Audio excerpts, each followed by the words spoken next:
Adolf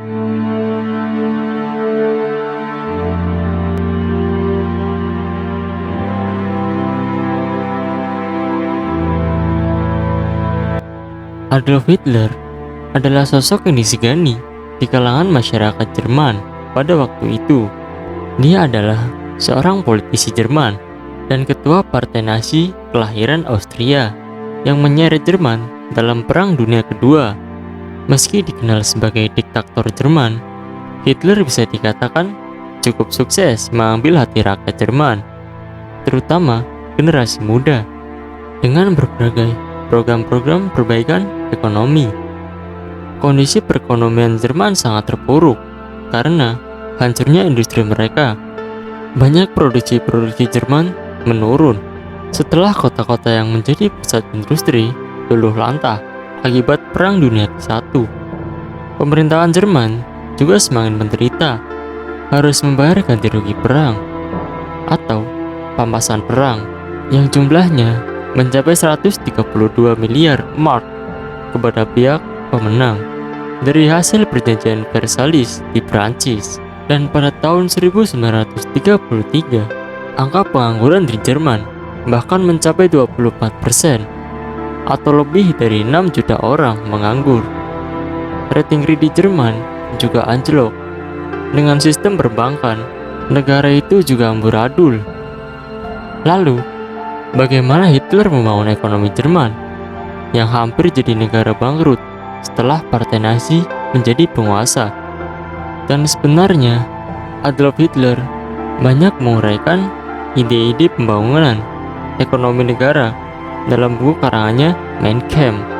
Dan ini sejumlah program ekonomi yang diluncurkan Hitler selama memerintah Jerman pada periode 1933 sampai 1944. Hitler meluncurkan program yang bernama autarki atau konsep mandiri ala Jerman, sekaligus untuk menghilangkan pengangguran di Jerman.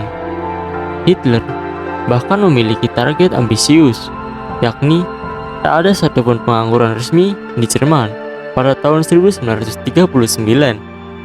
Cara yang dilakukan Hitler yaitu dengan mengencarkan program-program infrastruktur yang menyerap banyak tenaga kerja Jerman, seperti pembangunan jalan, kereta api, dan perumahan. Hampir seluruhnya didanai negara. Sebagian lagi berasal dari utang luar negeri. Selain itu, di era Nazi, banyak proyek mercusuar yang didanai pemerintah, seperti pembangunan rumah sakit, bendungan, gedung teater, hingga stadion. Untuk mendukung semua pembangunan infrastruktur tersebut, Dinas Tenaga Kerja Jerman atau RAD didirikan pada tahun 1935. Tugasnya adalah mewajibkan dan mendoktrin kaum muda yang dipekerjakan dalam skema pekerjaan umum selama 6 bulan. Para pekerja ini diberi lengan, sepeda, dan skop, dan mereka diperintahkan untuk pergi ke lokasi konstruktur terdekat. Mereka juga diperintahkan untuk bekerja di sektor lain seperti pertanian, dan sifatnya sukarela pada awal penerapan, tetapi wajib dari tahun 1935, di mana setiap pria berusia antara 18 sampai 25 harus ikut bekerja dengan upah yang cukup. Selain infrastruktur sipil, selama berkuasanya Partai Nazi, banyak pekerja terserap untuk membangun proyek-proyek militer dalam skala masif. Pesatnya pembangunan militer Jerman memicu pertumbuhan industri persenjataan yang sebelumnya sempat mati suri. Secara tidak langsung, industri militer membuat industri terkait seperti industri baja, pesawat terbang, dan pembuatan kapal berkembang maju di era Nazi, yang pada akhirnya bisa menyerap banyak pekerja. Industri senjata berkontribusi atas bagian besar pertumbuhan ekonomi antara tahun 1933 dan 1938.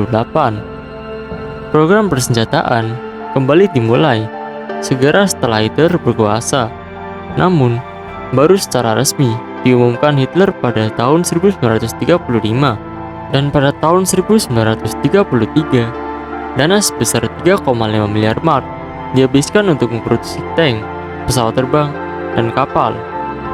Dan pada 1939 ia menciptakan jutaan pekerjaan bagi pekerja Jerman. Penggunaan minyak, besi, dan baja semuanya 3 kali lipat, menciptakan berbagai pekerjaan yang berbeda di sektor lain. Sisi baik dari Nazi Jerman adalah soal infrastruktur, jalan tol, atau Autobahn. Hitler membangun ribuan kilometer jaringan jalan tol di Jerman hanya dalam kurun waktu singkat yang saling menghubungkan kota-kota industri sepanjang 7.000 km. Pembangunan Autobahn juga menyerap 80.000 pekerja selama masa konstruksinya.